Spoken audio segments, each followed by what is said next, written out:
Good morning সকলকে। আবারও একটা নতুন ভিডিওতে তোমাদের সকলকে জানাই স্বাগত। সকাল সকাল উঠে আজকে রান্না হবে লতি দিয়ে চিংড়ি মাছ দিয়ে। তাই দিদা চিংড়ি মাছ এনে ছাড়াতে বসে পড়েছে, আমিও এখন বসবো। যদিও তার আগে তোমাদেরকে দেখাই, এই লতিটা না আমাদের এইখানে হোমের মাঠ থেকে আমার মাসি তুলে নিয়ে এসেছে, তো সেই লতি আজকে রান্না হবে। কচুর শাকও তুলে এনেছে, কচুর শাকটা আগের দিন হয়ে গেছে, লতিটা আজকে হবে।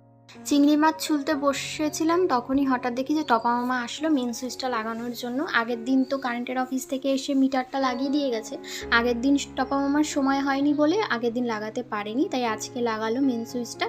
এর সাথে শুধু এখন কানেক্টেড করে দিলেই ব্যাস আমাদের এই ঘরের মিটারটা পুরোপুরি আলাদা হয়ে যাবে। আপাতত এখন তো শীতকাল, যেই কারণে কখন যে সময় কেটে যায়, মানে সকালটা কেটে যায় বোঝাই যায় না।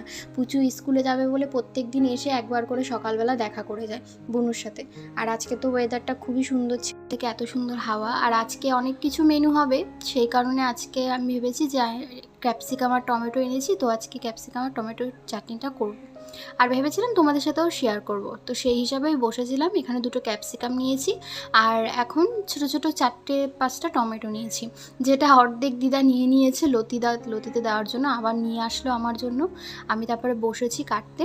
এই ক্যাপসিকাম আর টমেটোর চাটনিটা না আমাদের বাড়িতে বেশিরভাগ লোক সবাই খেতে খুব পছন্দ করে, কারণ এতটা টেস্টি হয়, মানে বেশ ব্যাপারটা কীরকম টক টক হয়, আর খেতে খুব ভাল লাগে, ভাত দিয়ে খেতে খুব ভাল লাগে। আমি তো প্রথমে ক্যাপসিকাম খেতাম না, যবে থেকে এরকমভাবে রান্নাটা খেয়েছি তবে থেকে আমি ক্যাপসিকাম খাই। এই রান্নাটা মূলত মা এসে আমাদেরকে জানায়, একদিন করে খাওয়ায়, তারপরে খেয়ে দেখলাম, টেস্ট করে দেখলাম যে সত্যিই সুন্দর, তাই তোমাদের সাথে রান্নাটা শেয়ার করছি। প্রথমে কড়াইটা তো বসিয়ে দিয়েছি, তারপরে এখানে সর্ষে ফোড়ন দিয়েছি। মা আমাকে বলেছিল যে সর্ষেটা হয়ে গেলে একটু হাতা দিয়ে ভেঙে দিবি, তাহলে আর ফাটবে না। সেই মতোই সর্ষেটা ভেঙে দিয়েছি। আর ক্যাপসিকামগুলো না খুব পাতলা পাতলা না, আবার বেশি মোটাও না, মিডিয়াম সাইজ আলু ভাজার মতো যেরকম আলু কাটি সেরকম কেটেছি। আর তারপরে এটাকে ভালো করে নাড়িয়ে এখানে না রসুন আমি অ্যাড করেছি, তোমরা রসুন নাও দিতে পারো, কারণ রসুনটা দিলে একটু স্বাদটা বেশি ভালো লাগে। আমি অবশ্য ঠাম্মা বাড়ি গিয়েও এই রান্নাটা করেছি, যেহেতু ঠাম্মা পেঁয়াজ রসুন খায় না, তাই ঠাম্মা বাড়িতে গিয়ে আমি রসুনটা ব্যবহার করি না। কিন্তু রসুন ছাড়া করলেও ভালো লাগে, রসুনটা দিয়ে করলেও ভালোই লাগে, মানে দুটোতেই সুন্দর লাগে। আগে প্রথমে তেলের মধ্যেই রসুন দিয়ে দিতাম, তারপরে মা বললো যে আগে আগে রসুন দিলে রসুনটা পুড়ে যায়, যেই কারণে আজকে আর রসুনটা আগে আগে দিলাম না, পরে দিলাম।